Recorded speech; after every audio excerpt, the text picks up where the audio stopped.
Hello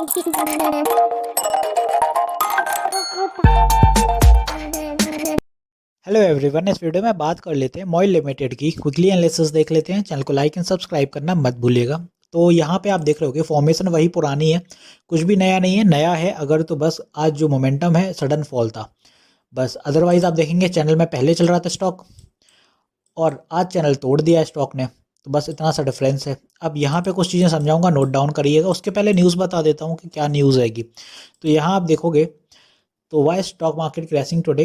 तो यहाँ पे आप देखेंगे valuation parameter technical indicator have been indicating a consolidation ahead after a continuous rally in the past few days. तो almost 26 अक्टूबर से 2 महीने से ज़्यादा, 2 महीने के लगभग मान लीजिए, वहाँ से रैली चल रही थी और रैली अब जाके एंड हुई है फाइनली। और रैली की वजह से आप देखेंगे अब करेक्शन एंड कंसोलिडेशन का फेज शुरू होने वाला है। तो यहाँ पे ये एक तो ये हो गया। दूसरी आप देखेंगे कि ET reports market participant are also keeping an eye on the rising cases of the covid sub variant JN1 in India. तो केरला में ऑलरेडी 292 केसेस आ चुके हैं, 3 डेथ हो चुकी हैं। इवन जो एक्चुअल आंकड़े होंगे वो इनसे ज़्यादा ही हो सकते हैं। तो ये दूसरी न्यूज़ थी। इस वजह से मार्केट कहीं ना कहीं एक पैनिक सिचुएशन के अंदर आया और सडन फॉल आता ही गया और निफ्टी -300 तक टच कर गया था। इसके बाद आप देखेंगे sudden change in market sentiment caught participant by surprise as all global and domestic news had been positive. अब यहाँ पे वही हुआ ना, क्योंकि किसी को नहीं पता कि फॉल क्यों आया, सबके लिए सरप्राइज था एज एन। अदरवाइज मार्केट सही चल रहा था बिकॉज ग्लोबल क्यूज जितनी भी हैं वो सब पॉजिटिव हैं। इसी वजह से लोग असमंजस में थे। अब यहाँ पे मॉइल के कुछ लेवल्स बताऊंगा, वो समझिए कि मॉइल में आज जो सेलिंग देखने को मिली अपन को वो 317 के लेवल से थी। 317 के लेवल के बाद स्टॉक में जो फॉल आया वो बहुत बड़ा था और 265 तक फॉल दिखाया। अब ये ट्रेंड लाइन पे सपोर्ट एग्जैक्टली ले कहाँ से लिया, अब आप ये सोच रहे होंगे यहाँ कौन सा ऐसा सपोर्ट बन गया। सपोर्ट बताऊँ अगर, तो यहाँ से आप देखें तो स्टॉक में पहले से ये सपोर्ट बनते हैं। इसीलिए बोलता हूँ आप ट्रेंड लाइन्स खींचा करिए, बनाया करिए। अब आपको क्लियर हो रहा होगा कि सपोर्ट कैसे बन गया, क्योंकि ये सपोर्ट पहले ट्रेंड लाइन का यहाँ बना, यहाँ भी बना, इसीलिए आज यहाँ बन गया। तो 265 पे टच कर लिया फाइनली और यहीं से रिवर्सल आ गया तो 287 पे क्लोजिंग दे दी स्टॉक ने।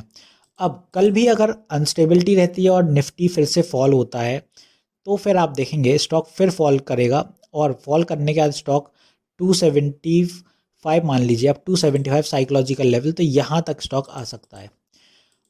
ये अपना पहला सपोर्ट होगा नीचे की दिशा में। दूसरा सपोर्ट होगा 265 का, जहाँ तक ये गया।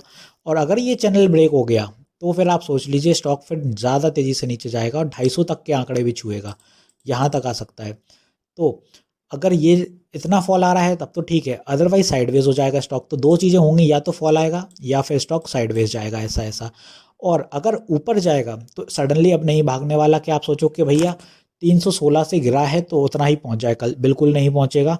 अब अगर यहाँ से कोई भी पंपिंग होती है तो कल के लिए 300 एक बड़ा टारगेट है और उससे भी बड़ा टारगेट है स्टॉक के लिए ये जो ट्रेंड लाइन का हर्डल है ना। अब ये हर्डल एक टारगेट बन गया है। तो पहला 294 टारगेट हो गया अब, और दूसरा टारगेट ऊपर की ही दिशा में रहेगा, अब वो रहेगा 300 का। 300 सस्टेन कर लेगा तो फिर रहेगा 308 और 310 का टारगेट। तो ऐसे ही होगा ऊपर की दिशा में अपने, ये होगा सॉरी 3 टारगेट ये होगा ऊपर की दिशा में और नीचे के लिए ये वाले अपने सारे हो गएंगे सपोर्ट। ऐसे चलने वाला है आपका MOIL limited. Trailing stop loss use ज़रूर कर लीजिए और करना सीख लीजिए, क्योंकि बुलिश रन अब ख़त्म होने वाली है। तो कहीं ना कहीं अब आपको ऐसे सरप्राइज़ मिल सकते हैं जैसा आज मिल गया। तो जो सरप्राइज़ मिला है बहुत लोगों के लिए आज बुरा होगा सरप्राइज़ वास्तव में। तो कहीं ना कहीं बहुत लोग ऊपर के लेवल पर फंसे हैं। तो कह नहीं सकते निफ्टी अभी कितना करेक्शन दिखाएगा। तो जो भी रहेगा ट्रेलिंग स्टॉप लॉस ज़रूर यूज़ करिए। वीडियो यहीं तक रखते हैं, मिलते हैं नेक्स्ट वीडियो में। This is me Shubham Yadav signing off.